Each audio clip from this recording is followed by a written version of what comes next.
Okay, as you noticed from the title, an incident occurred, and we likely will not be doing probably most. I'd say it's 90% chance we won't be doing any more Elite Dangerous videos or Elite Dangerous streams. Why don't you explain exactly what happened? What actually? This is something that's Do you want to been start happening. from the beginning, or do you want to start the most recent event? Uh, Because this is a bit of a history thing. yeah, because you've been having like massive amounts of problems with this game from the very beginning. I experienced one issue, but you've been having it way more than me. Well, started off, what we were trying to do is you and me were wanting to go explore out in space. What we were wanting to do. We could have done it in NASA Explorer, thought about it, but I wanted to have a little more utility because the Anacondas are ships. Yeah, But okay, well they're expensive, so we got to work our way up to it. that's the grind. We're used to games that are grindy. Grindy game don't bother me. We used to play Final Fantasy 11. Yeah. We used to play Final Fantasy 11. That deal is with a grindy game. grindy as heck. It used to be. I can deal with a grindy game. I play No Man's Sky. That's a grindy game. Okay, Yeah. I can deal with grindy. What I don't like is a game that. Well, let me just get in. I rigged everything up. I play it in VR. I got a HOTAS. I bought a lot of stuff. I didn't buy the VR for this. It on a game that Flight Simulator. Fun. Anyway, I didn't really want to do all the combat stuff. I wasn't that interested in it. I don't mind a little bit, but I found it to be a little tougher than. But anyway, so we needed to get our money up to getting a Honda. There's 150 million 150 credits. mil or something. And Expensive. And so I was looking at all the different missions, and I just started picking passenger missions. And I remember hearing that certain passenger missions have good rewards. So I finally got into a Type 6, got it equipped, and got up to a Type 6 for my. And then I had one point picked up an Aspen Vulture. But anyway, I was running those missions, and finally, doing okay. But I finally decided I wanted an Orca. And I'd been getting harassed a lot by certain NPCs. You get started a mission. The problem kind of is whether it almost doesn't matter. NPCs they just chase you randomly. They don't even obey the game's own mechanics. But anyway, well, I was being interdicted once, and you said after I got away, they just vanished. Yeah, that's what they did today. They had that incident. Well, what precipitated this? I finally got up to a Beluga. It's not decked out yet. It's expensive. And we never got to see that in live stream. I mean, that ship it's bigger. It's an amazing ship. It's a freaking ocean liner size. Bigger than an Airbus A380. Oh, but you could park a bunch of them inside it. It's huge. It's a huge ship. Gigantic. And I know that, okay, I got to learn how to fly it. So, getting a ship that big, well, I didn't even realize it was that big. And I'm like, okay, well, I just got to accept flying this thing. Flying the Titanic. And, I knew the risks with trying to fly a ship that size. So I don't mind accepting risks when it's like, I know that if I choose this mission, that there are certain risks associated with it, that if I screw it up, or if, whatever reason, that if I screw up the mission, something bad happens. I'm okay with that, as long as if the risk was in reason for what I was willing to do, and the risk is, at least understood going into it, is the reward worth the risk scenario, whether or not. So I bought this thing, I knew it was big, and I knew that getting to the mail slot was, tricky. I even spent a whole couple hours just going in and out of stations, just learning how to fly it. So I had finally gotten flying this thing down. I do have a docking computer with it because it helps to put it on a pad, because this thing's very hard to set down on a pad. It covers the center beacon when you're setting it down, so you can't see the alignment. So that helps with that. But what I don't let the docking computer have the entire trip. I let it orient me to the front of the station for any of the space stations. I take over, I fly it through the slot, I move it into position, and I let it set me down. Now, for planetary bases, I was sitting down manually, but that's still pretty tough. And I started, I read a little bit about how the skimmers can be a little bit of a problem. So I'm like, okay, well, let's. At one time, and what I discovered was when I tried to let it set me down on the pad, what would happen was the docking computer would immediately grab the ship, go straight up, stop, reposition, and come straight back down. And what I read online is the reason it's doing that is because people were running into the skimmers. The docking computer was smashing people into the skimmers, and the station was shooting them. So I knew that already, that I had read that they had reprogrammed the docking computer to be above the base and position you before it brings you down to avoid that situation. So I was like, okay, well, I understand how that works. So it's probably best to let the docking computer handle the last bit of approach to the station, to the planetary basis, so that way I don't hit the skimmers. Yeah. Because I know that, bad things happen when you do that. Okay. Now, there was no message, nothing like that. There was very little traffic around the station, and I've come out of orbital cruise, and I descended into the, there's no atmosphere, but I descended down to low levels. I was at a 45-degree angle to the base. 45-degree angle. Requested docking permission. Now, I didn't have the illegal cargo, illegal passenger, any of those other things that they'll just randomly murder you for. Yeah. Never mind. Well, I'll get into that in a minute. But, but none of that was things. No messages.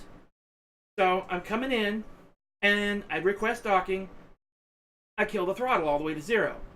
The ship levels off. The alignment, the horizon marker levels off, and it's moving me into position. Now, I've done this before. Yeah. I've let it do this several times already. It's been to a dozen bases. I used to use the docking computer all the time. I know. I've been to a dozen bases without a problem. There was, the station wasn't that tall. It wasn't none of that. Mm-hmm. And anyway, it had taken over. The ship leveled off, and it was moving me into position. Go beans. Then all of a sudden, boom! The station just randomly shoots me. Blows me up in like 2 hits. Did I have illegal cargo? No. Did I have illegal passenger? No. Did they send me a message? No. Did I bump anything? Not near as I could tell. The thing was still way up high. It was still positioning me. Did somebody else hit me? Not that I could tell. The thing is, if you bump at somebody else and you're not speeding, you don't get a fine. You just get a warning. You get a fine. I've bumped other ships. I've occasionally... Hell, there was one time I was coming through a mail slot, and they were sending a freaking anaconda through while I'm trying to bring through a beluga. Note, belugas and anacondas don't fit through the mail slot at the same time easily. And as long as you don't have that little red text thing speeding on there, as long as you don't have that, they don't care. They'll send you no reckless fine, please. And then you sometimes can get fined. If you mess up too much, you can get fined. Yeah. But if you string it out fast enough, I've bumped the station. Uh-oh. Morph, lock on the photon torpedoes and fire when ready. Target Frontier Devs headquarters.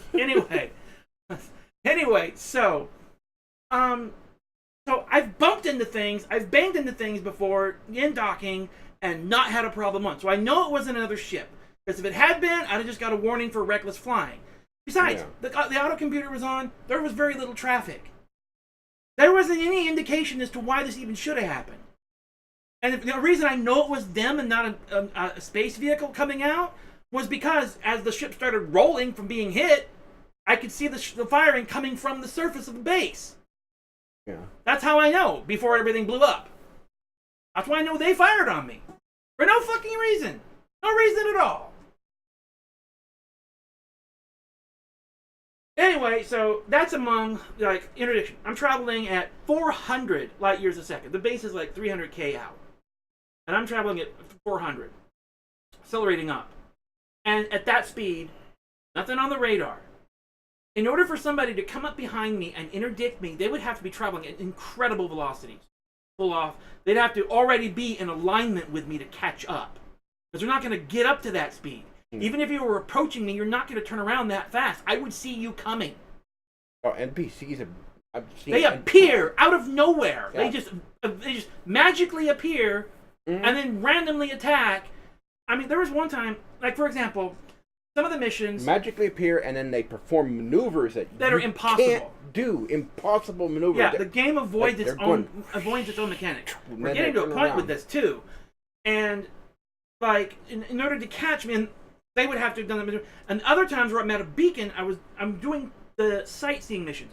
The sightseeing missions does not have ships are sent against you. And it's like, okay, it doesn't have that. And so you're not being chased down. The challenge of those missions is, can you deal with the duration of flight? That's the gate on the mission, is not the challenge of being blown up. The gate on the mission is the fact that it's just going to take time. Some of these take a long time. There are some that are that's the thing you got really to deal with. far away. Like yeah, you had and that I wasn't one doing one. Yeah, I was trying to do that when I came back. But the thing was, they were still after me. Still, there was none of that. Okay, so you have the cargo I won't. And it's like there's like 5 other major size class ships. This isn't a populated system with a major planet nearby, and a pirate's just going to randomly drop out of space and attack one little orca just sitting there next to a beacon. It's not even realistic. Oh, and you've been fired at flying through the mail slot on a space station. Oh yeah, that was a good one. When you take those little one-time delivery missions where you go 1 or 2 hops, they balance was out. They will send people after you. Now that I accepted. I wouldn't do that in my orca because my orca was unarmed. I didn't have a way to arm it in order to go the distance. But instead of doing that, I got my beluga. I did arm my beluga. I've got guns on the top, guns on the bottom. I've got a fighter bay with an expert-rated pilot. Because I got tired of being chased, and one NPC caught me in the middle of a turn and pulled me out of Super Cruise. And I had my orca silent running because I kept heat sinks with me, and that caused him to miss, and I was able to get out. But there was one incident where I'm inside the station and they're firing through the mail slot. Firing through the mail slot at me. Trying to get to me. Of course, doing that is, the station actually will deal with them then. They opened fire there, the station will immediately blow them up. Yeah. So, anyway, so after about, and that's why I got this orca armed and I got the expert rated combat pilot. Because I figured, at least with that, if they do catch me when I'm, like if I can't even do those kind of missions yet, those long range missions, because the orca's barely got 10 light years. I'm trying to upgrade it. It's expensive. Yeah. And so I'm doing those little short range missions, and I do them really, really quickly. So I finally started doing them. I gained 2 mil, 3 mil, 4 mil. I'm up to about 5 mil. So after selling everything off and doing a few other things and doing this and switching around, I finally was getting close to the rebuy cost of the ship. I hadn't quite got there yet, but I was getting close. That way if something happened. Because at one point when I got above the rebuy cost, I was going to risk letting the interdiction succeed once I got the rebuy cost up and see if that combat pilot was worth his salt. There was a point where I was going to choose to take that risk. Wasn't there yet. I hadn't even got the rebuy cost yet. And so I was doing a little mission, going back and forth. One of the missions was to a planetary base. Okay, no different than any other planetary base I've visited 10, 20, 30, 40 times today. Whatever it's been. This time, nope, base just got a wild hair assassin decided to blow me up. No reason, we just decided we don't like you today. Boom. Now, someone had made a comment, and I hadn't thought about it until recently. Someone had made a comment that they had different conditions. The playing the game was different on their 2 different accounts. They had 2 different accounts that they played the game on. And they said that it's different when they're playing on a different account. What do you mean? Like one, they get attacked frequently, and another one they don't. And this is their account. What their username.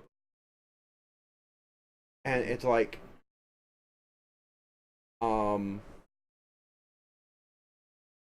what the heck? If this is what the thing is, then that's a problem with the game design. There's a lot of game design problems. Pure thing, and this is I think the this point might you made be earlier. I think we. Yeah, I think this would be a good subject because I've got a new show coming up for my VidMe channel. That's called Game Shame. And basically, here's the point. If your game has to cheat in order to create the illusion of challenge, that's bad game design. Yeah. Because even a game like Dark Souls. Dark Souls is hard. It is punishing. But it's also, you play it knowing that, and it's also, while it's hard, it's fair, and the controls are good. Generally, the controls are good. And you play another game like Super Meat Boy. Super Meat Boy is one of those twitchy platform jumping games where if you make the wrong move, you're instantly dead. It's got great control. It's got superb control, but it's hard as heck. I think what's happening is, but it doesn't resort to cheap tricks to beat you. I think what I'm getting to realize that this is where the mistake is coming. People think this is space flight. I think the problem with this, it's not that. This game is an arcade game, not a. What I mean by that is, an arcade game you can send random directions. That's the point. Not only that, even with an arcade game, it's got one specific focus. It's one specific a fighting game, like a Street Fighter style game. It's a Street Fighter style game. But this is an arcade-like game where the ghosts go through the wall. Well, yeah, but not only that, that it's tried to tack on other gameplay styles on top of a combat-only focused game. It's no wonder that people can't play in open anymore because the combat people have taken the place over. Why Mobius is a private group, their only rule is leave everybody else alone, don't mess with anybody. Don't ruin anybody else's game is their main thing. And they got 400,000 members. That tells you that the game design is wrong. They're advertising this as an exploration game, and the exploration component of this game is purely in-game only. You have to go through all the combat stuff and all this other combat simulation stuff just to get away from it. Actually, it's 40,000 members across PC, Mac, okay, well, I thought it was PS4, and Xbox. Okay, my mistake. Was it 40,000? Yeah, it's 40,000 okay, total. That's still a lot of people. There's 18,000 on PC, Mac. I don't know how many's on where the developers Xbox. are begging people to come back into open, stop misadvertising this game. Stop misadvertising. It is a combat simulator only. Expect that. If you ever play this game, don't play it for exploration. Don't play it for economy. Don't play it for mission or discovery. Do none of that. Expect this to be a combat-oriented game. If you're into combat, space combat only, then this is the game for you. If you're not, leave it alone because the combat will constantly kill you. And there's wanton murder in the game. No matter what the...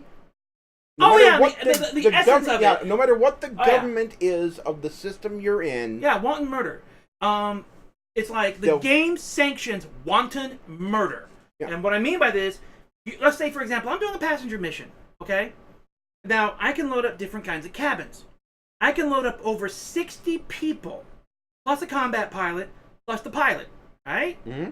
You can have one other cabin with either that or an illegal cargo, or one other cabin with an illegal passenger. And the minute you approach the station, you're instantly and immediately blown up. Wanton murder of 62 other individuals for to kill one guy. And it doesn't matter what kind of government that is. Now, this sounds kind of nitpicky, but at the same time, that breaks the immersion. That breaks the believability. That just breaks the gameplay. It's like, it pulls you out. It's like, wait, you just shot randomly, and it doesn't matter. You're like, well, this is this kind of government and that kind of government. All these governments are fighting each other for their own beliefs and rights and all. No, none of that counts. They all respond the exact same way. So you've said these governments, this whole thing about this government power play, none of it's worth anything. They're all massive, crazy dictatorships. They'll all destroy you if you mess They're all up Star Wars empires. Even the Empire in Star Wars isn't this narcissistic. Yeah, you get stuck in the it's something like your ship. The Orca was so big sometimes it's you one would thing to get fined like crazy. The mail slot going into the station. It's one thing to rack up a couple $1,000 worth of fines because you're screwing the gate up. It's another thing to just wanton murder. Yeah, but if you get stuck in there for too long, they'll shoot you. Yeah. And well, they don't even need a reason that we've discovered now. If you fly over the wrong pad too low, they'll shoot you. Yeah.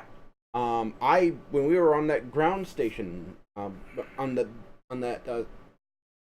base on the planet. Now, somebody might say this is to keep people from causing other people grief. No, because it's like, if that's going on, it's one thing to say this is a griefing control mechanic, Well, obviously that doesn't really help considering you have so few people playing open. And in terms of, you're just replacing who griefs you. You're just replacing who griefs you. The game is griefing you. The game spends most of its time griefing you. You basically get killed, and then you suddenly have to pay massive amounts of crazy prices of credits to get your ship back just because you made a simple mistake. Yeah. Which is a lot of effort to get that back just to wind up with it gone again. If you have to cheat to make your game challenging, your game is broken by design. Yeah. It is poor game design. It's poor game design. Use cheap cheats. It'd be like playing Pac-Man. My example is this. It'd be like everybody knows Pac-Man. Yeah. Hardly anybody doesn't know Pac-Man. They better watch your series. They better know Pac-Man. I made the reference to this a little earlier, but I didn't get to finish it. But if it's like playing Pac-Man, and the ghost will occasionally go through the wall, and even if you're on the other side, and maybe even if you have a power pellet, no, he still gets you.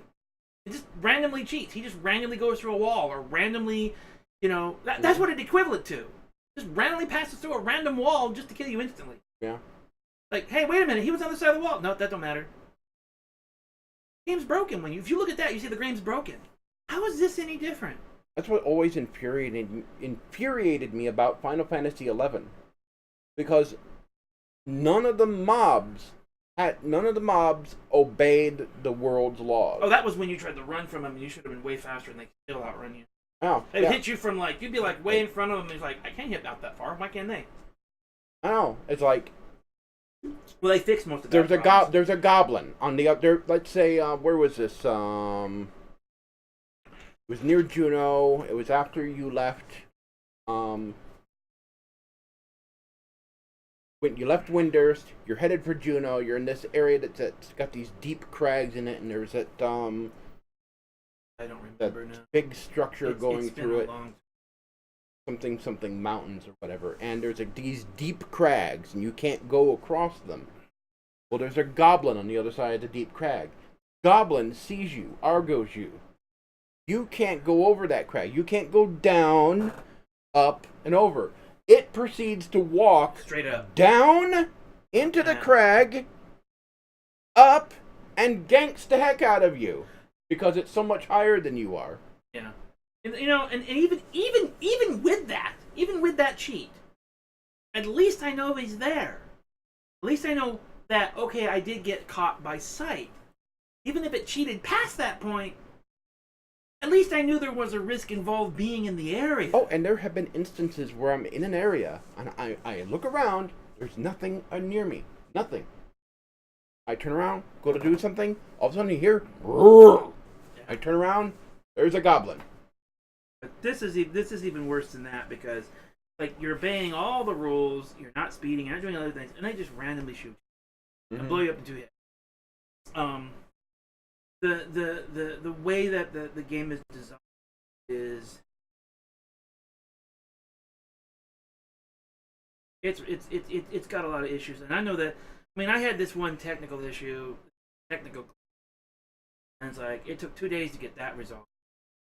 There are people who've had other problems. Issues for longer.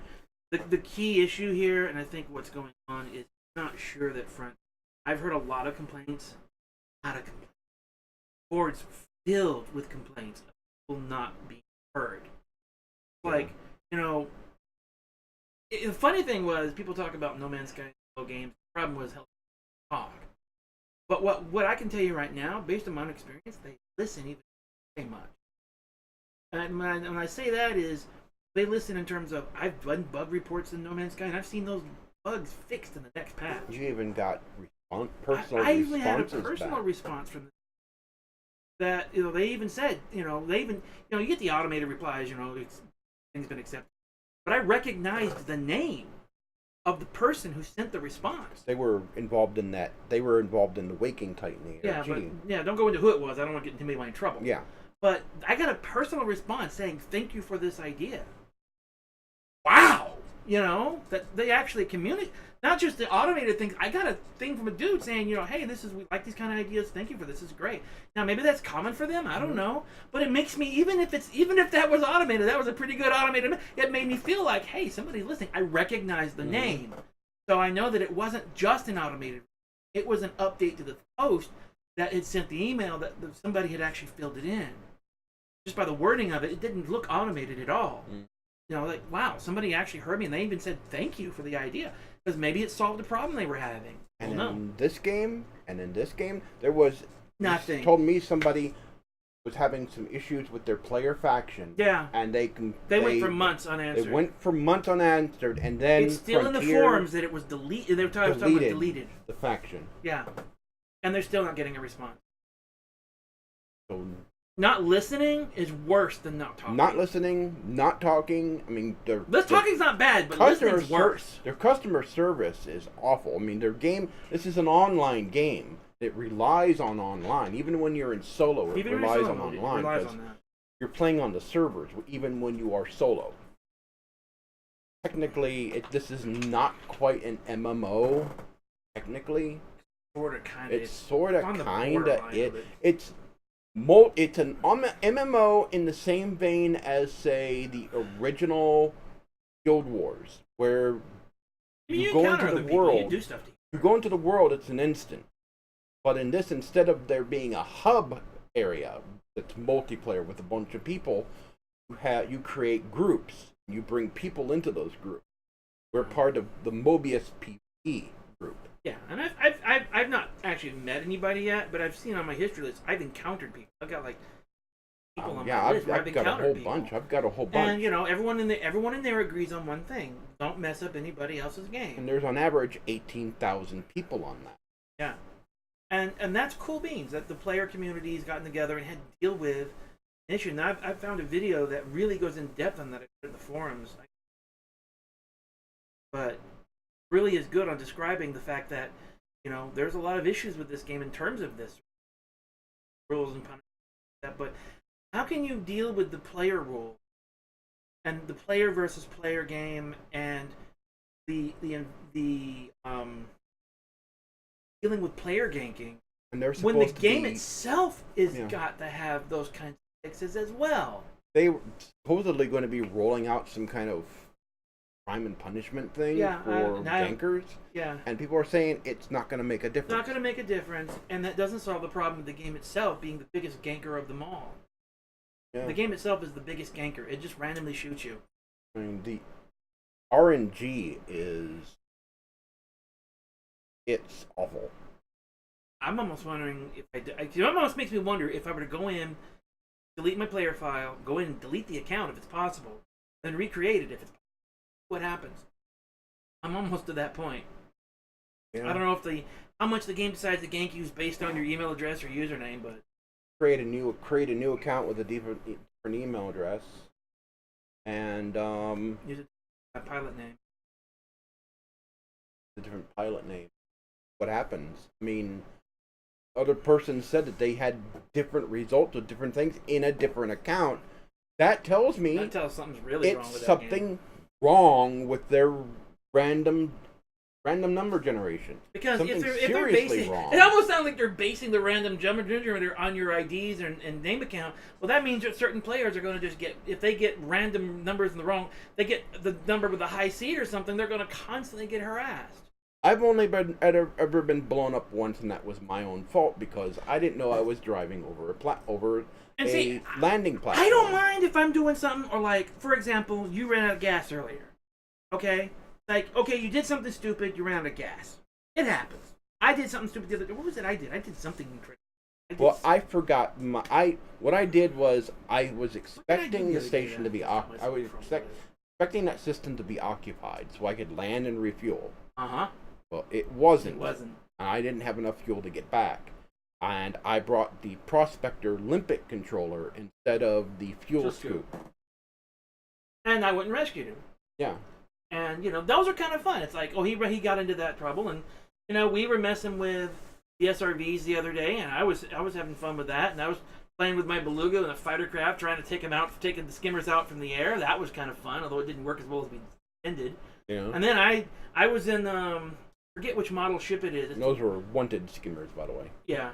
And I was you had a wanted status from some weird incident, but anyway. That was because of the I was driving in the base, and I didn't know I was driving on top of, because I drove up there before, Yeah. but I didn't know I saw was the message driving. when I was going through there, and I ran. I hauled out of there. I didn't know I was driving over a landing platform, and then I get down, they just start shooting me. And see, I had a lot of fun with flying my beluga, as big as it is. I like the ship, and then what I really enjoy, this is really sounding weird, but I like taking the fighter down, that slowest of the fighters, the slowest of the three, taking it down and just skimming over the surface. Just occasionally I'll belly flop and in the air. It's like, okay, pop that little thing. I knew I was gonna, knew I could wreck it, but it's fun to just go full on with that ship, full burst, and just, because I play it in VR. So it's, it's really awesome to drive that thing at full throttle just above the ground. It's so much fun. And it's telepresence, so you're not really there, so you don't lose anything. You get back, you appear back on the ship, and you see this little cooldown as it's constructing your next fighter you want to go tear up. So it's things like that are really cool. And then it's like, okay, I run these missions, and I've got this really weird thing where I'm like, I kind of like the idea of this whole being the captain of a vessel, and you're docking and picking up passengers, and there's something about that I find it relaxing and peaceful and just enjoyable. And the game's turned it into completion. That's what I don't like. It's like it's something that's not combat oriented. And even in the random encounters that I was dealing with, I decided, okay, I would adapt to situation. You're getting randomly attacked. Okay, so what I tried to do, any player do when you're trying to deal with something and you're getting this odd mechanic going on, you do what you do as a player. You try to adapt the situation. I got into this bigger ship that actually could hold the bigger guns and had the fighter ship and all this other stuff. I was like, doing what I needed to do to get around the issues I was encountering, doing the best I could. How do I get around this? Yeah. What did I even do wrong? Like, we were playing earlier, and you were flying along. You got interdicted, because I saw the... I got interdicted like 2 or 3. 2, interdicted, done. Interdicted, done. Interdicted, done. Back. But the thing is, the game tells you, when you're doing those little those multi, where you can combine them all together, those little, one-way stops, it tells you enemy ships will be sent against you. It warns you. And I get the message, the commander, just to let you know that, so-and-so, and you get a bonus if you take them out. Okay, I got that. Or you get, in your chat, local chat, you'll see the NPC will say, oh, there's the big haul. Oh, that just baffles me when I'm in my Type 6 or any other ship, and my cargo hold is empty. Completely empty. And it goes, there's the motherload. Huh? Are you even scanning? You stupid idiot. Like, there's nothing on board. Or the one time I had clothes in a couple of consumer technologies. Like, dude, you just spent more fuel getting to me than you do that's worth in my hold. You are going to lose money. But even if you manage to rip my ship open and steal my cargo and kill my passengers and take my goods, you would have lost money on the entire endeavor, wasting all your resources to pull that off for the couple of coffee pots and pack of clothes that are in my hold. Are you kidding me? The ammo costs are more than the items are worth. A missile and energy recharge, that's more than a coffee pot and a pair of clothes. Are you kidding me? RNGesus hates me so, the random numbers say it so. I swear, that is it. That is the thing. I don't even know how to see. Every time I've encountered one of these situations, I would get mad at it, I would get pissed off, I would kind of rant and rave and make Mike want to pull his hair out, going, "Please leave me alone, go away." I go totally green. And I rant and rave for 2 or 3 days, and then I calm down, and I get to finally thinking straight, and I think, okay, well, this happened. How do I avoid it? I was doing those little passenger missions, and I was getting attacked, and I ran my little Orca, and then I had a silent running configuration on it. I'd keep packs of heat sinks with me, and I'd go silent running, and that actually saved me a couple times. I went silent running, kept popping heat sinks until I get my frameshift drive back online, and I was out of there. And that worked really well. And I thought, I'm tired of kind of running. Let's see if I can get some guns on these things. And had enough to sell my Orca, had enough money built up to buy the Beluga. It needs to be upgraded so I can run those sightseeing missions. And I armed it and everything. So I'm like, okay, Now I'm having NPCs chase me. I'm good. I got that under control. I get interdicted, like whatever. I even found out how to do Super Cruise approaching a planet really, really smooth. I had it all down. Like, I got this. On a random basis, how do I compensate for random base death?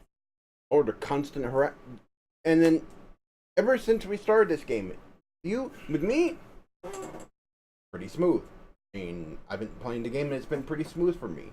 For him, constant harassment. Constant harassment. Constant harassment. NPC, here when we talk about breaking rules, here's an example. An NPC chased me in one system. He's coming after me. I jump out. 2, 3, 4 jumps later, and this is on my Orca, which had a 27 light year range. He's in a probably, I don't know, Vulture or something. Okay, now if you're equipped for fighting, you're not going to get 27 in a small ship. You're just not going to get it. And I can go 2 or 3, 4 hops in a row. And who's waiting on me when I come out? Waiting on me when I come out the other side. It's like, wait a minute, what'd you do? Go through a wormhole or something? Exact same NPC, back again. And it's like, you're breaking your own rules of physics to pull off challenge. Wait, that's not right. He shouldn't have caught up to me. There's no way that he could have caught up to me. I mean, I come out, scoop, gone. I had a 5B5 scoop. I wasn't there, but I was done fueling faster than I could orbit the star to get around the other side to frame shift off to the other star. There's no way no ship of that size is going to outrun me. Mm-hmm. Not at 27 light years with a 5B fuel scoop. He is not going to outrun me. And yet he's sitting there waiting on me when I come out 4 or 5 stops later. What? No armed ship is going to do that. Unless he used the neutron yeah, no NPCs star are highway, going to do that. and there were no neutron stars in that area. Yeah, there's no way. Or the only other thing you could probably do is do but that's FSD not what the game injection. is doing. FSD injection. But that's not what the game is doing. Yeah. The game is not behaving its own. It's cheating in order to make it look like a challenge. And besides, despite all that, where's the challenge of being shot down by a base randomly for no reason? No warning. No warning. You just fired a boom. There was literally no warning. Docking computer was enabled. It was floating above the surface. No warning. No nothing. Just instantly started shooting. Never mind the fact that there was a whole boat. Could you imagine the chaos of a military base or some other facility just randomly shot down an ocean liner, killing 60 people just randomly? Could you imagine the chaos? Every freaking star system is an absolute lockdown state military force. That's all there is in the entire world of the entire game. Every star system, every one corner of the galaxy. That's it. That's their vision of the. That is frontier vision of the future is a complete militaristic society with the facade of any other kind of government. That every single starport has a kill on sight policy. In order to have that, you would have to have a complete and utter failure of every single government. Everywhere. Imagine if you were going through the security check line at an airport. At an airport, and then you have one little object in your pocket. They kill everybody in the line. And they bring in a SWAT team, and it just basically hose the. This is Frontier's vision of the future. This is Frontier's vision of the future. This is how they see the future, because that's how it's portrayed in their game. Now, if you don't want to say, well, that's not really true, no, we'll go play the game. Go try it. Go into the starbase and try to, whatever. It's like, go take a passenger, carry, you got 220, 30, 40 passengers, whatever. Go watch what happens. This is their vision of the future. Total totalitarianism with facades of government. Go fly a ship into the mail slot of a station and stop. But you within 10 seconds they'll be opening fire. Well, you'll get a fine straight up. That's expected. You get a fine straight up, and then they'll just start shooting you. They'll just start shooting. Or just Landed up, get a SRV. The thing is, what we ran Land on a planetary base, drive over the wrong thing, get a wanted thing. And it's not even the trespassing of those cars. Just for I wasn't even driving over trespassing. something This is wrong. the thing. I wasn't even trespassing. I was flying with a freaking auto computer. Yeah. It's like, thank you, Commander. We got control. Oh, you've got control, so now you just okay. Yeah, this is it. We've got control. Bang. Yeah. We're friends. Bang bang. We come in peace, shoot to kill, man. I mean, really, man, this is Captain Kirk style future. We come in peace, shoot to kill. Even Kirk wasn't like Even that. Kirk wasn't that. Even the Klingons weren't this bad. Kirk was trigger happy, but not that trigger happy. The thing is, even the Klingons had a purpose to why they did wanton murder. I mean, for them, it was like, they wouldn't, actually, the Klingons wouldn't even do wanton murder. Even the Romulans is bad. The Klingons would rather you fight back. Killing for no reason was... They would consider it dishonorable. There was no honor in killing the for no Romulans reason. wouldn't do it unless it served their purpose. You know, the Jim Hadar would just soon control the situation rather than murder you. You know? So, you know, pick your style of government. The Borg would just assimilate you rather than kill you. Even those, the Empire and Star Wars would probably arrest you if you were in the wrong spot. Yeah. They might open fire eventually, but that's after you've provoked them a little bit. Oh, yeah. I mean, they might send you to a spice mine or something, but that'd be about it, unless you really made them mad. Then they would, if you were doing hostile maneuvers, sure, then they'd finally shoot. Mm-hmm. You know, if you had something they want, they'd chase you off or whatever. But you know, this is worse than that. It's probably the most totalitarian design of a government and universe across the entire structure of the whole thing I've ever seen. And some of those systems are independent. And they even have names of like this and this thing for freedom and equality. Oh, well, all that's bullcrap because they all do the exact same thing. Yeah, they do the exact same thing. So you lose that aspect of immersion completely. And you go into stations, you land at a station, and you hear over the in-station intercom. Oh, it's policy they're going to shoot you down. Threats and everything. It's like obey this law or you'll get shot down. Yeah. Oh, I love the Empire ones. We regretfully need to inform all the pilots that it's just like they try to say it so. It's like Tarkin talking. You know, it's like Tarkin's got in there. And at least they're nice about it. At least they're nice about it, right? The Federation, which is supposed to be this, but it's the exact same policy high and mighty and moral, will just shoot you down. There's no morality in this game at all. It's shoot first, and well, we're not going to bother to ask questions. That just gets us the trouble. No, and. That's not good game design. It's not good game design. This is, I mean, just the idea of a company designing a game with such a totalitarian variant future. I mean, okay, that's opinion. That's opinion. Some people don't give a hoot. Some people care. You know, some people think, well, we're just overreacting and we don't know how to play the game, get good, and all this other stuff.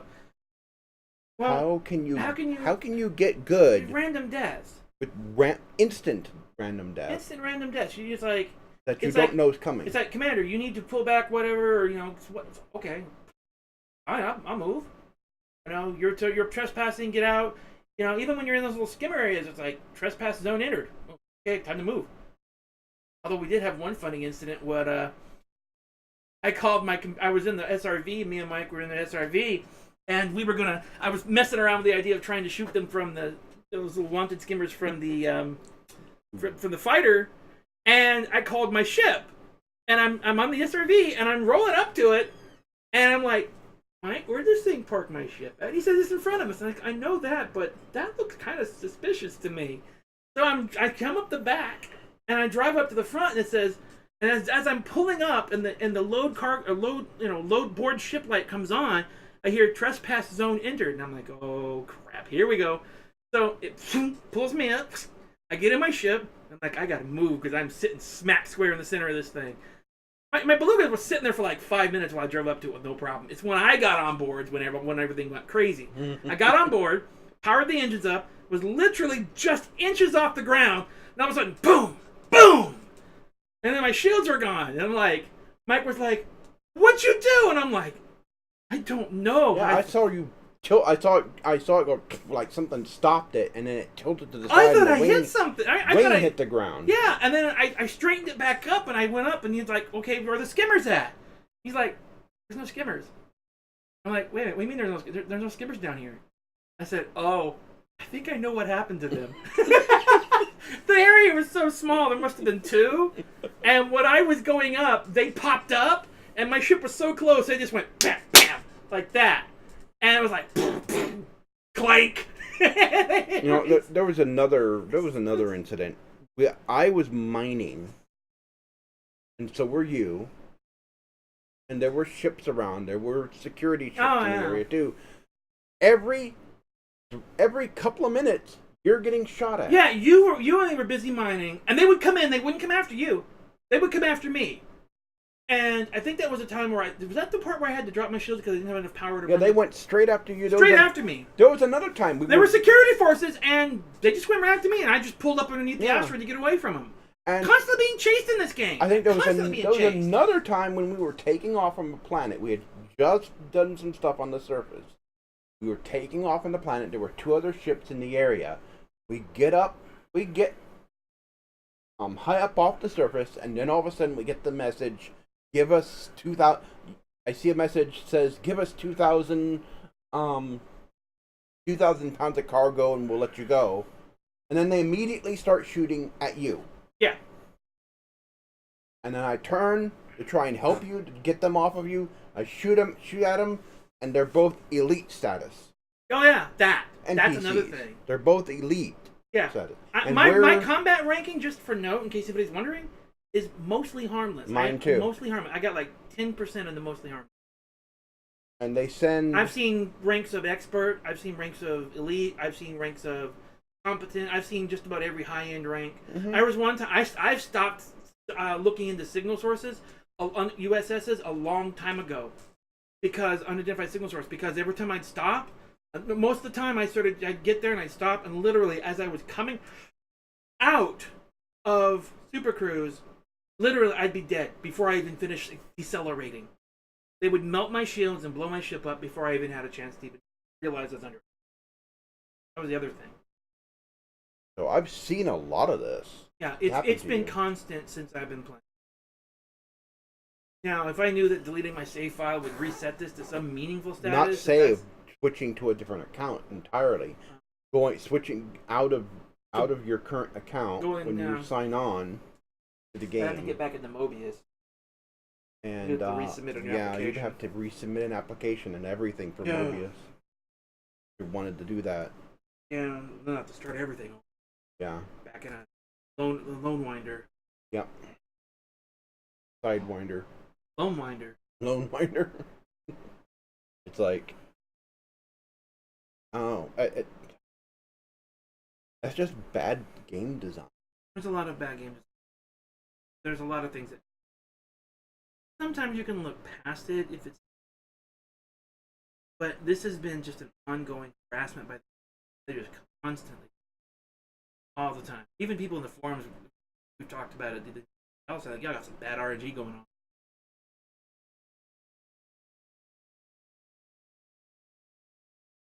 And what you said, where people are having this kind of thing go on, and then other times you have where somebody else plays it, misses the same stuff, and then anything. Yeah. No, it's one thing that if you do a mission, pilots will be sent against you. Okay. Anything say the base might shoot you down? No. And oh, by the way, did it bother to mention that even after you finish the mission, the pilot will continue to chase you down after you finish the mission? So if you've done 2 or 3 in a row, you will constantly be continually harassed the entire time. You'll have the introductions within seconds of it. I literally chased off, almost 3 interdictions, I think, at that one time? Like, come into the system, interdicted, then approaching the base, then interdicted, and before I could even straighten out, interdicted again. It simply shouldn't be. The world is not full of this kind of, because I haven't run into that kind of problem. I haven't had that kind of issue. This should be the same experience for everybody. Because there aren't different difficulty settings for this. When I play No Man's Sky, I play in the relaxed mode, normal mode. If I play in survival, or if I play in permanent, I know what I'm getting into. Mm-hmm. I know that it's going to be harder. I know that they're going to be meaner. You're going to get less rewards. You're going to be harassed more.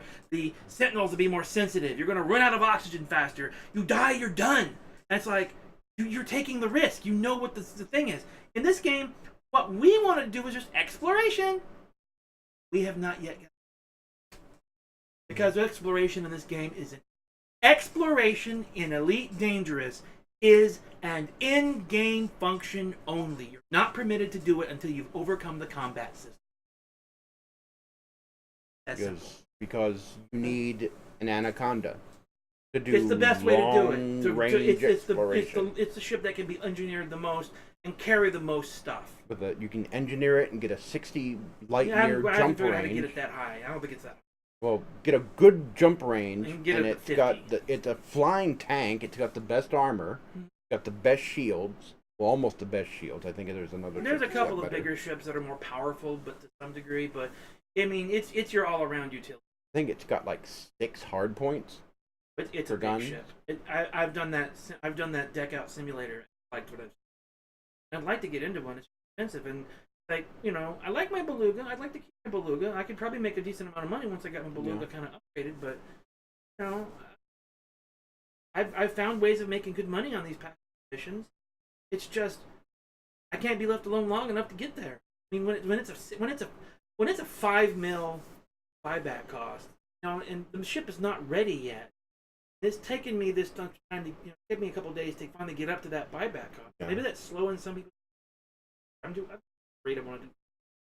I'm just there for the chilled out piloting experience, and then the game's constantly harassing you, and you're just like, look, I just want a chilled experience. No, there's no such thing as a chilled experience. It's just constant harassment, and it's like I would do just as well to play an open, because what's the difference? Random death from random reasons. At least in open, at least I know that some poor dickhead somewhere got a cheap thrill out of my murder. At least I give somebody a cheap thrill. Yeah, you mean I brighten somebody's day by having a cheap thrill by killing somebody who can't possibly fight back because he's a coward, and it made him feel it tweaked his little I feel better kind of thing going on in his brain. Well, at least I made somebody's day brighter. I mean, is the people at are the people at Frontier? Do they get this?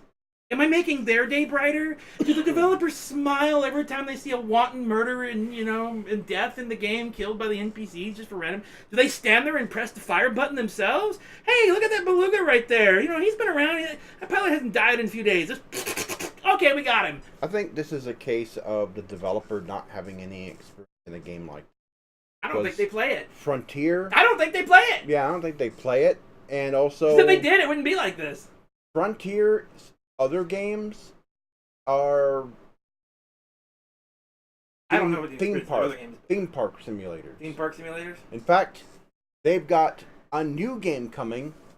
That's a tie-in to the next Jurassic World.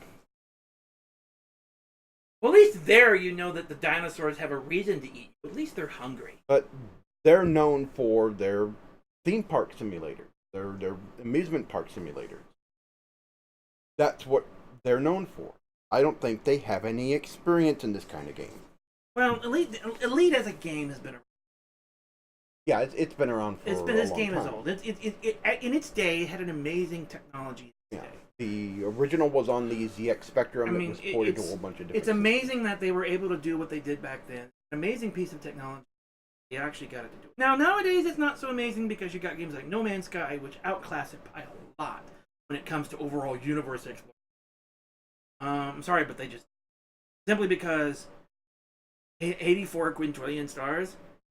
Yeah. Well, there's a lot of things that No Man's Sky is missing that this game has. Well, this has been gas giants, planets this with is rings. Yeah, I agree with you. I agree. The two games really need to have a bastard child, and then we'd have the greatest game ever. Because I mean, as it stands, then you'll have random Geks coming out from behind rocks to shoot you. Oh, every now and then the Sentinels will get a wild hair up their ass and randomly shoot you, right? No, but I mean, really, both games have things the other game needs.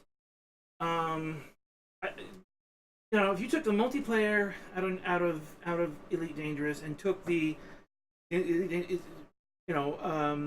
the solar system mechanics and that sort of simulation and you combine it with being able to walk around in stations and walk around on the surface and be able to modify the terrain and kind of things that No Man's Sky can do.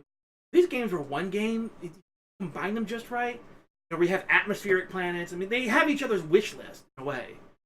Everybody on this side would wish they had things from there, and everybody on that side wish they had things from there. It's kind of amazing how these two games are literally. If you could just find a way to lock them together and make a new game from them, it would be an amazing game. You know, the realistic look of Elite Dangerous with, you know, with better terrain generation and stuff that No Man's Sky has been slowly getting. I mean, it would be flight mechanics of Elite Dangerous with, you know, just there's a lot of stuff. You know, be able to walk around and stuff. Just they'd be an amazing game if they were together. The ship design of Star Citizen actually get. Walk if around your ships and be able to climb into them, walk around inside your ships. Yeah, I mean, combine those three games and you would have an amazing experience. I was watching a video today. And then it would all randomly kill you for random. I posted a video to Gamers Bay. I was watching a video today of a presentation at Gamescom, where they do a big presentation at Gamescom for what's coming up next, and they had some impressive stuff. I mean, they had this technology where you can have your webcam in front of you, like this one, and it will track your face. And when you smile in the real world, your character smiles. And when you talk, the character's cool. lips move. Which game is this? Star Citizen. Has that? Yeah, and they're even cool. coming out with a special camera designed for this. That's kind of cool. For the game. That's cute. You know. Now they get it in VR. And they have head tracking technology. The only thing they need next is VR. Yeah, VR would be amazing. For it, you know. VR is gonna be a little bit harder because of the walking around stuff. I can see why it works in a sitting experience with walking around. For what they have now that's playable now, because you sign up for an account, you create a free account, you pick a player package that comes with a ship and everything, and then you download the game and you can play it. It's in alpha right now. It's an alpha, and there's still a lot of bugs. They just recently switched from, actually recently is relevant because I think it was like months and months ago. They switched from CryEngine to Amazon's Lumberyard. Lumbering. Which is based on CryEngine. So they didn't have to They just assets upgraded, it sounds like. Yeah. And they're doing some incredible stuff with the game. But a lot of the stuff that they're showing seems to be a very combat focused. Like missions where you have to, like they were demoing a mission where they had to go retrieve a black box.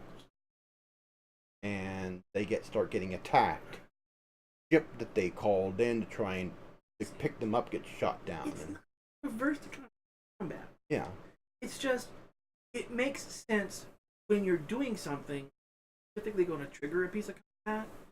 Know that, hey, if you do this, you're going to get assaulted, there's reason for that, etc. As opposed to wanton random game death.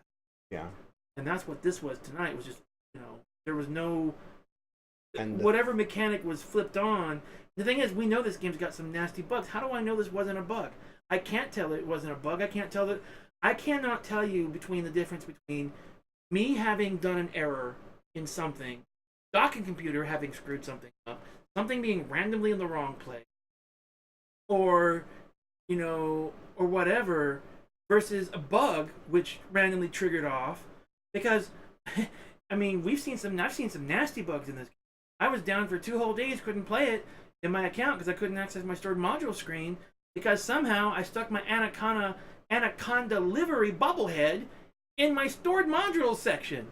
I was the proud owner of a grade 1C Anaconda luxury cabin. And the game would Which doesn't exist. Doesn't exist. And so it took them 2 days. It took them 2 days to allow me to be able to play the game again. Yeah. Because that was crashing the game hard. It took them 2 days to fix it.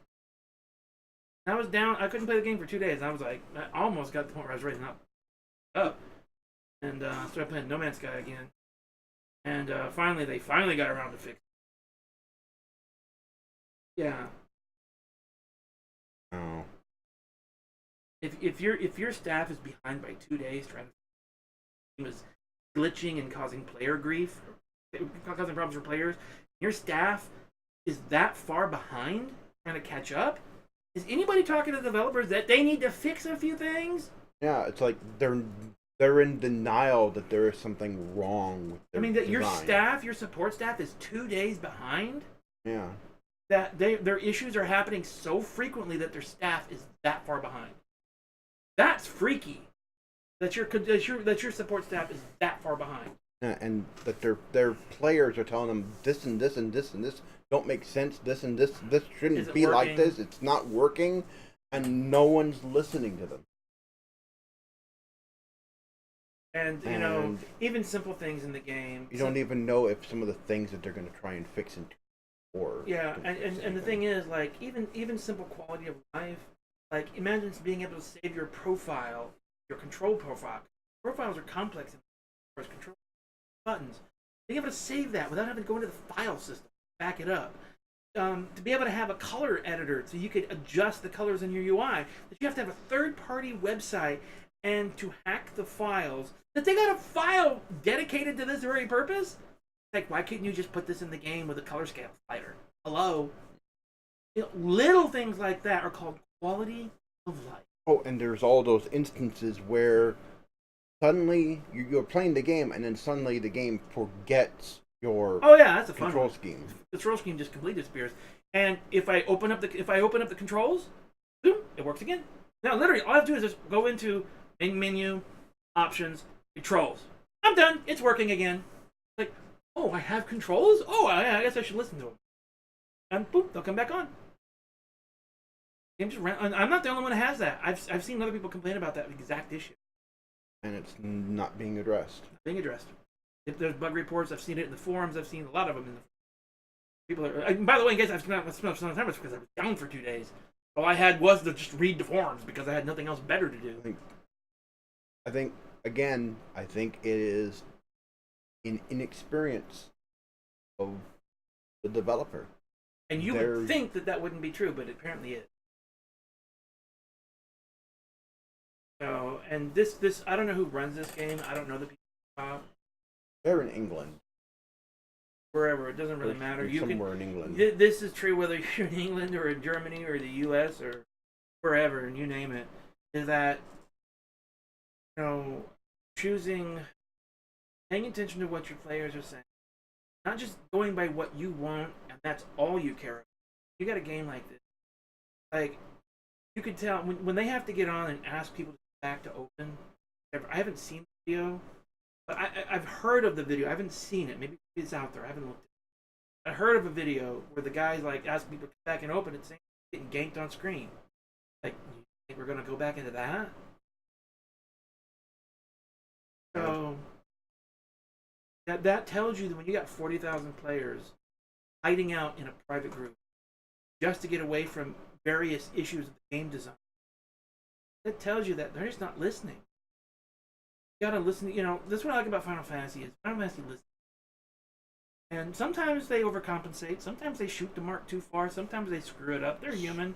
Square Enix is, but they don't take criticism very well. So when they have it, they overreact. And I think the team that they have now on it actually a little better at managing expectations for themselves and for their players. But when you listen, you can tell they listen. Tell that they're, that they do think. No Man's Sky, even they don't talk much, they do listen. It makes a big difference when you play a game. You know the developer's got an ear to the rail, and that they're working on major issues and that they're getting them fixed as fast as they can. And you can accept that, hey, it might take them time, but they're whacking on it, they're working on it, they're doing it. Versus a game where there's nobody at the helm. There was a game-breaking bug in Man's Sky where if I ran into it. This was a doozy. Where you're doing quests for I hit the same bug too. You're doing quests for your base builders, for your the overseer and your other NPCs that you hire for your base. And I was on an extreme planet because I was doing the storyline for The main story. yeah. There's two different main story arcs. There's the Atlas Path, and then there was the other one with It was the main story. It was really the story with Artemis. Artemis. The Artemis story. Yeah, the Artemis story, and that had me go and build a base because I hadn't built a base yet. So that had me go. It pointed me to this planet to build a base, and it was an extreme cold. Of all the places in extreme cold. And so I thought, there's nothing here. There's nothing on this planet. There's hardly any resources. And I recommended to him to pack his base up and move to a nicer planet. Yeah, that shouldn't affect anything because in the past, you moved your NPCs, they would resume right where they left off. Yeah. What we discovered was they didn't. Not true. It broke. It broke him. They would not accept. It kept saying that my quest was back on another star system, or they did not. That was actually that was in the first patches they fixed. Or they didn't reset. Yeah, it didn't. It was in a broke state. Yeah. They were in a clunked up state. So they've already repaired that patch and a half dozen others. I haven't looked lately. They were last up to 1.34 where they fixed a lot of stuff. And on top of that, they got all those bugs fixed pretty quickly. On top of that, so the game is, there's a few minor glitches here and there, but it's playable. It's doable now. And so it's like, now you can play it without a problem. You can get through the main story. If you move your base, it won't break anything. They've done a few quality of life improvements in the middle of all this, where you can get from stars from platform to platform. They liked the idea that I sent them that made sense. It looked like they didn't really know how to. There was a mechanic with the portals that they were that it seemed like the game was a little clunky on. Like, it was half done, and they just didn't know how to fix it. They were trying to figure it out. Yeah. And I sent them an idea. I don't want to say what it is just yet, but I sent them an idea, and I actually got a response back from that idea because what I laid out, I basically said, here's what I see going on right now.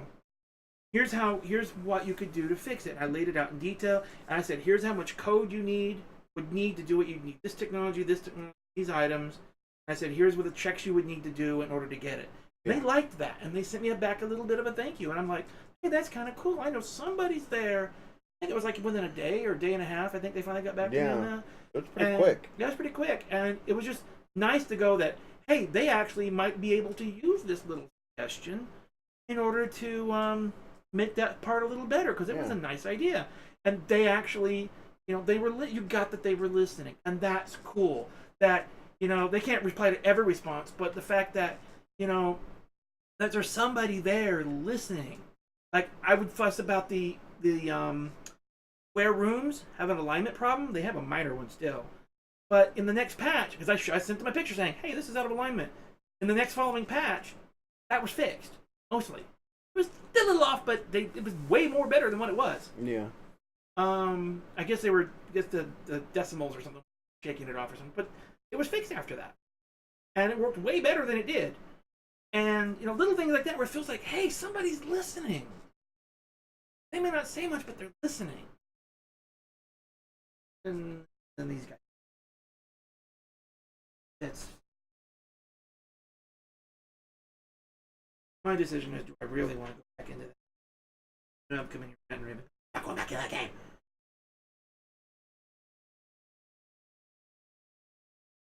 I wanted to get the X. I wanted to be able to get to the Anaconda. My ship's barely got 10. Got to upgrade it. Frameship drive is 51 mils. What in the world? It's more than most ships. And that's just the frameship drive. Never mind the thrusters are 51 mil. Like, huh. And that will finally get me up. Those are the two most expensive things. That'll get it to where it doesn't try to burn it. Right now, as it is, the ship will try to burn itself up if I go to literally just engaging frameship drive with everything turned on. The ship will try to blow up. I have to shut a number of components off just to keep it from overheating and melting down. Yeah. And I'm like, okay, it's a little underpowered for default modules. Mm-hmm. And so I figured out if I shut the fighter bay down, that stops it from happening. The thing is, that annoys me because I need that on standby. So whenever I go to frameship drive, shut the thing down. Go to frameship drive. Jump. I've arrived. I'm going to go to my station. Turn it back on. Okay, now I can fly safely to our location. That way, if they do pull me out of interdiction, I can, launch what I hope is the quality, it's like between the dude and the turrets, the bad guy either gonna hopefully get shot down before he gets me, or run because maybe he's feel like he's out. Yeah. Outpaced. I watched Obsidian Ant. I think it was Obsidian Ant, another player who has a lot of videos on YouTube. Literally, he took these kind of missions, and they would pop in after doing me, and then they would immediately leave. He would literally go out and start to fight them. I think he was debuting. I think he was reviewing the Beluga. He's like, "Let's go try this fighter out." He would, and at the time it was kind of buggy, so it would take a long time to load. And he finally got in, and then the pirate would leave. Yeah. It would show up. He'd go to fight it, and it would run off. And it would do it 2 or 3 times to him. It's like, wait, it didn't melt him down? That's amazing. Normally they melt me down by the time I get that far. I don't know. But there's Obsidian Ant, Blind Pew, Space Giraffe, do Elite Dangerous videos. A lot of those guys do a lot of good videos. I mean, because the game doesn't teach nothing. You need a lot of assistance. It's a game that takes time to get into. It's very sandboxy in that it just lets you loose. It doesn't tell you anything. You're looking at the weapon and going, what does this weapon even do? Is this good? You see a number on the screen. Is this good? Is this bad? Does this rate well? Does this rate bad? And you just gotta grab one and throw it on your ship and go out and fight something.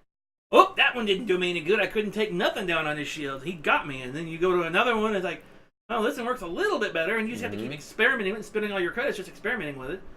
Trying to determine, does this work well? Does this work well? And eventually you kind of figure it out. But that's literally what you have to do because there's nothing that explains to you. This is better than that. That's better than that.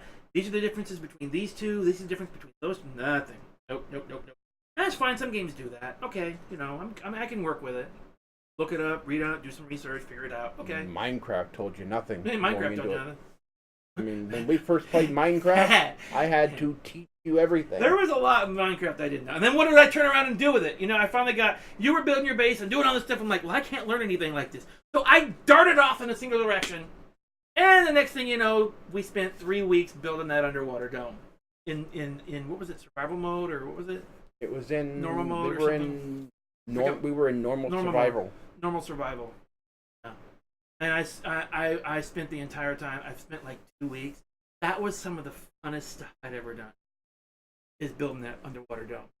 Because, I'm still learning how the water works and everything. And we had this giant ziggurat underwater that I was building, where I had constructed this structure over the top of it so I could get in and start removing the sand. And then we could start putting the glass in. It was blown up once or twice because no, we never. No. Spawned on it. No. We never actually lost the structure. No, the glass was never. I never once had the glass blown up. No, not the glass. The structure that we had hovering above it to support the construction. We had. You're talking about when we had built the other thing above it. Yeah. That support platform, because we were trying to get grass down there. Yep. And so we had this long thing where the grass would grow out there, and the grass would go down there. And then we were supposed to eventually put sheep and stuff in there, but we never got that far. Yeah. God, that was the funnest project because I still didn't know how to do things, and we didn't do it in creative. We did it in normal survival. So we had to go gather the sand, cook the sand, and we had this platform sitting above it that creepers kept spawning on top of the trees, and then or whatever structures we had up there. I forgot. I think we had trees. Did we finally get trees up there? Forgot. We were growing trees we needed the wood. And then you basically scavenged an entire desert nearby. Yeah, for all the sand. Desert, for the glass. You scavenged for the sand, and then we pulled sand from the inside, and then there was this big hole in the bottom of the thing.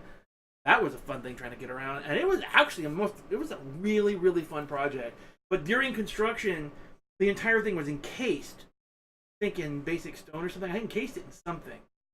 And it had these pillars along the sides where it was air so I could breathe. It was cobblestone. Cobblestone. We had encased it in cobblestone. It was encased in cobblestone, and inside we were carving out the sand, and then I was building the platform underneath, and then I had these air things on the outside to start putting up the glass.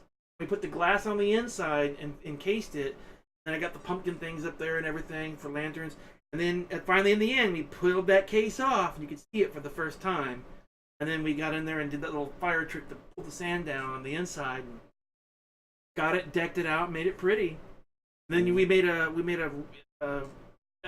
rail cart ride to your base and everything. That was fun. Then there was that creeper incident. There was a tunnel underground between my base and his that we dug out, and for some reason, I don't know, just the creepers just decided they wanted. It was just the right spot where they'd be dark, and getting in there trying to get my stuff, like creeper. Every time, And every time that and then you run back in one- there, I get back in there. That must have been a spawn. There was a spawn point there somewhere, and then all of a sudden, Mike, what? Creeper! Not again, creeper!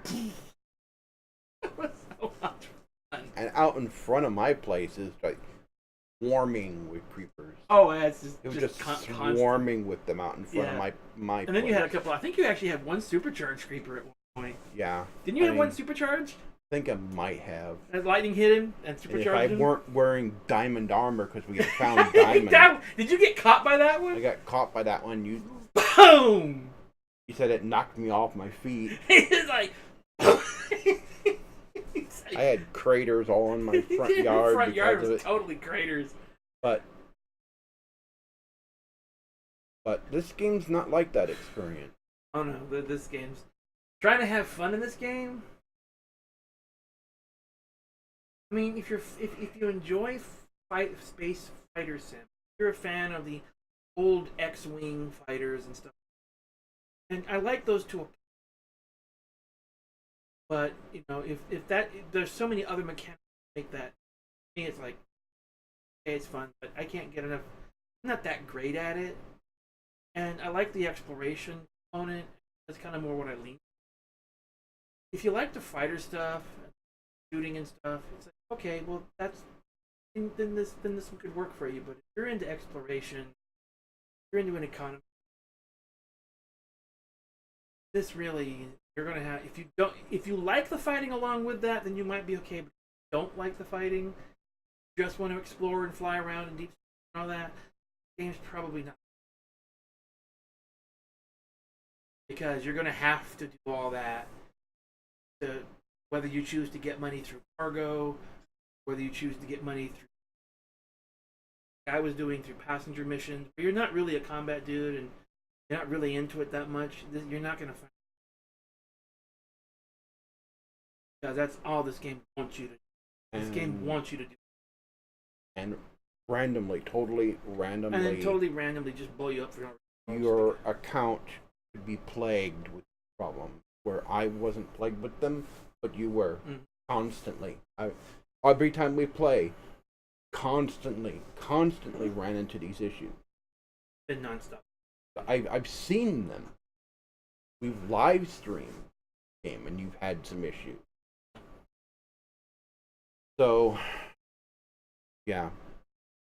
So, I don't know what the status of our live streams are going to be for Delete Dangerous going into the future. Maybe not. Maybe tomorrow.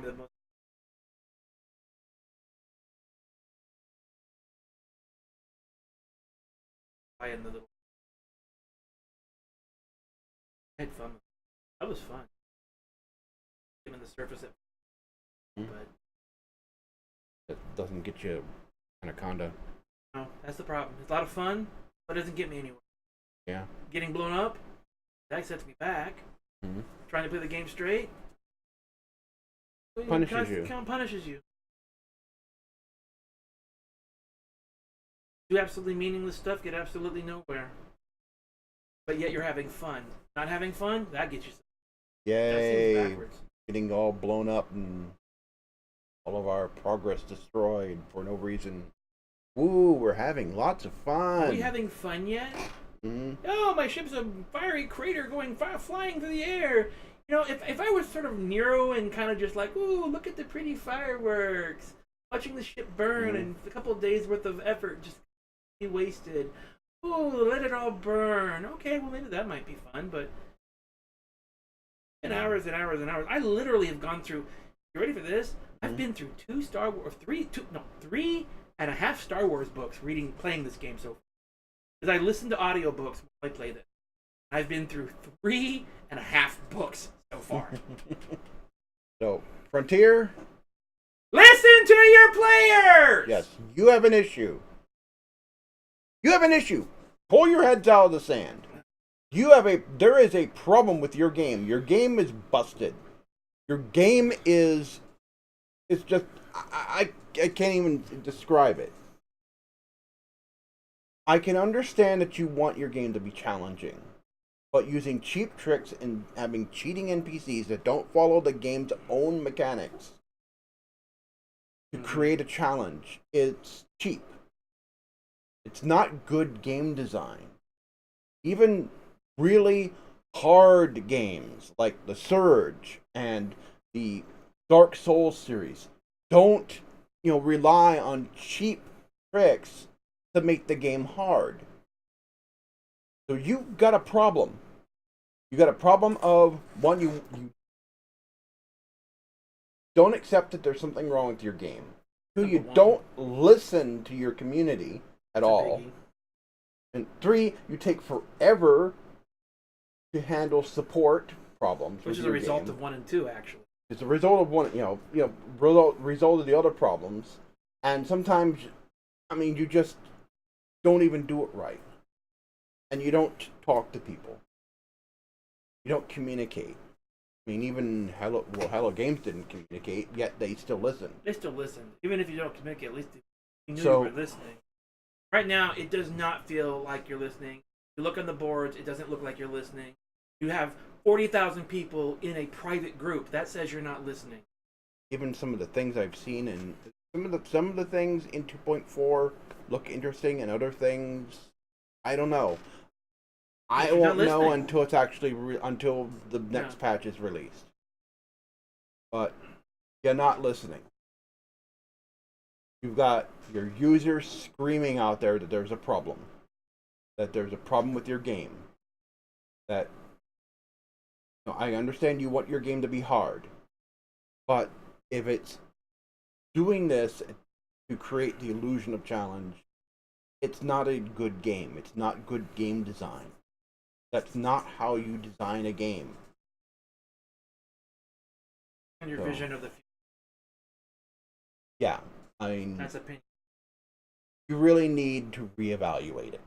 So, Frontier, you really need to do some soul searching with Elite Dangerous. You've got a great, great IP with legacy, and you're ruining it. You're totally ruining it.